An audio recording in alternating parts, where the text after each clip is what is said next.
To D video हम start कर रहे हैं थर्ड पार्ट, जिसका नाम है मीटिंग। और अब हमारा सीन शिफ्ट होता है जहां पर एमसी का फादर उसके कुछ बाकी बच्चों और सोल्जर के साथ एमसी से मिलने कैसल में जा रहे हैं। और तभी एक लड़की सोचती है अचानक हमें क्यों बुलाया होगा। और तभी वो पूछती है, भाई डेफस, क्या तुम्हें कुछ पता है इसके बारे में? मैंने अभी जस्ट लूना को पूछा था, पर लगता है उसे भी कुछ पता नहीं है। और हमें उस लड़की का नाम पता बताया जाता है, मैरी रन कैंडल, और वो 7th फ्लैग बेयरर है। और तभी उसके बाजू में एक लड़का दिखता है जो सोच रहा है कि टोना ट्विंस अगले साल कैसल के बाहर निकल जाएंगे, तो मुझे नहीं लगता ये सब उनके लिए है। और तभी मैरी बोलती है, मैं मस्त कुछ मेजेस को मार रही थी। और तभी वो लड़का बोलता है, मुझे लगता है ये सब यंगेस्ट के लिए हो रहा है। फादर को जरूर यंगेस्ट को देखना होगा। तुम्हें क्या लगता है?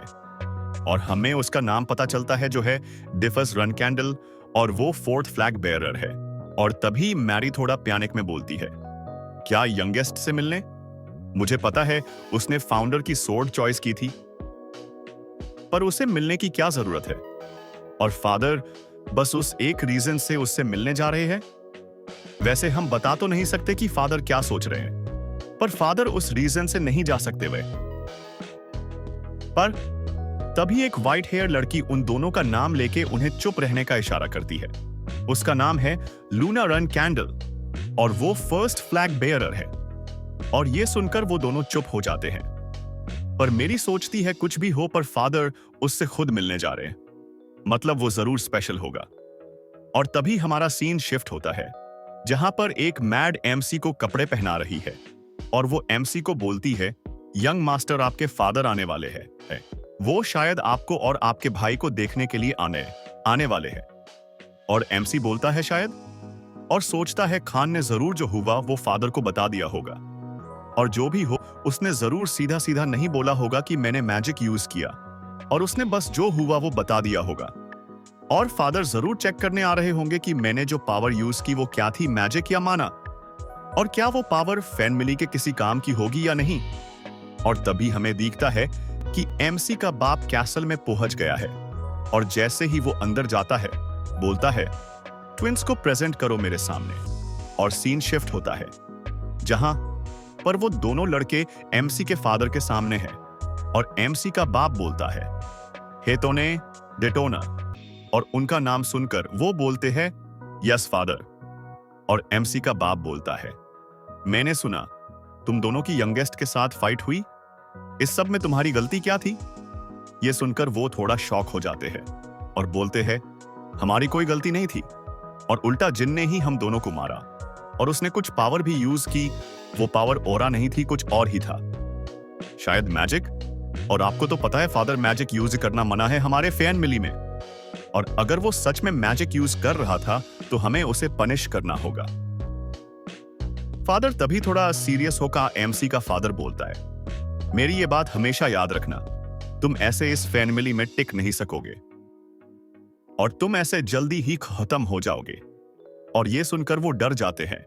और तभी उनका बाप बोलता है, जाओ और जीन को भेजो। और तभी हमें एमसी दिखता है जो ट्विंस को जाते देखकर सोचता है, मेरे फादर चिरोन रन कैंडल, जो कि सबसे ताकतवर है और सबसे कोल्डेस्ट, और उन्हें कुछ लोग डेमी गॉड बोलते। पहले भी वो कुछ नॉर्मल इंसान नहीं थे, पर जब उन्हें ये टाइटल मिला तब उनकी पूरी ह्यूमैनिटी खत्म हो गई, और उनके इमोशंस भी। और अब वो बस डेवलपमेंट और ताकत चाहते रहते हैं, और कुछ नहीं। और इसलिए मेरे लास्ट लाइफ में मेरे पास जब कुछ पावर नहीं थी तो मैं उनके लिए कुछ भी नहीं था, पर इस लाइफ में सब अलग होगा, और इस बार मैं सबसे ताकतवर बनूंगा। और तभी दरवाजा खोके एमसी रूम में एंट्री लेता है, और उसे देखकर हर कोई शॉक हो जाता है। और तभी वो जाके अपने बाप के सामने झुक जाता है और उन्हें ग्रीट करता है। और तभी उसके ग्रीटिंग सुनकर वो बोलते हैं, तुमने मुझे पैट्रियार्क क्यों बोला, फादर क्यों नहीं? और ये सुनकर एमसी बोलता है, क्योंकि आप यहाँ पर सबके सामने हो, सारे नाइट्स, और मेरे भाई बहन के सामने तो मैं आपको फादर नहीं बोल सकता। और एमसी का आंसर सुनाकर लूना शॉक हो जाती है। और तभी पैट्रियार्क बोलता है, मुझे तुम्हारा आंसर पसंद आया, पर मैं यहाँ कुछ और प्रॉब्लम से आया हूँ। तो तुम मुझे फादर बोल सकते हो। तो अब मैं तुम्हें वही पूछूंगा जो तुम्हारे दोनों भाई को पूछा, तुमने होने क्यों मारा, क्या गलती थी उनकी। और तभी एमसी बोलता है, क्योंकि मैं बस बदला ले रहा था। हम रन कैंडल है और हम चुप नहीं बैठ सकते, और जो जैसा हमारे साथ करेगा वैसा ही हमें उसके साथ करना होगा, और फिर वो चाहे कोई भी हो। और ये सुनकर मैरी खुश हो जाती है, और तभी पैट्रियार्क ऑर्डर देता है, यंगेस्ट को छोड़ सब रूम से बाहर निकलो। और ये सुनते ही हर कोई शॉक हो जाता है, पर सब एक एक करके रूम से निकलने लगते हैं। और मैरी सोचती है, फादर के साथ टॉक करने का मौका, वो भी अकेले। और सब बाहर चले जाते हैं, और अब बस रूम में एमसी और पैट्रियार्क है। तभी पैट्रियार्क बोलता है, मैंने सबको बाहर निकाल दिया क्योंकि मुझे तुमसे कुछ पूछना है। तुम्हारे भाइयों ने मुझे कहा कि तुमने कुछ पावर यूज की फाइट के वक्त, क्या थी वो पावर? और तुम्हें पता है ना, रन कैंडल में मैजिक यूज करना मना है, क्योंकि हम अगर मैजिक सीखे तो हम सोर्ड मास्टर भी बन सकते।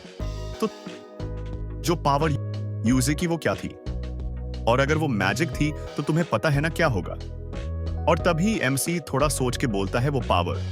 और वो सोचता है, जब तक फादर को वो पावर पता है, वो मुझसे अपना ध्यान हटा नहीं सकते, क्योंकि वो सोल्डरेट की पावर है, फाउंडर की पावर।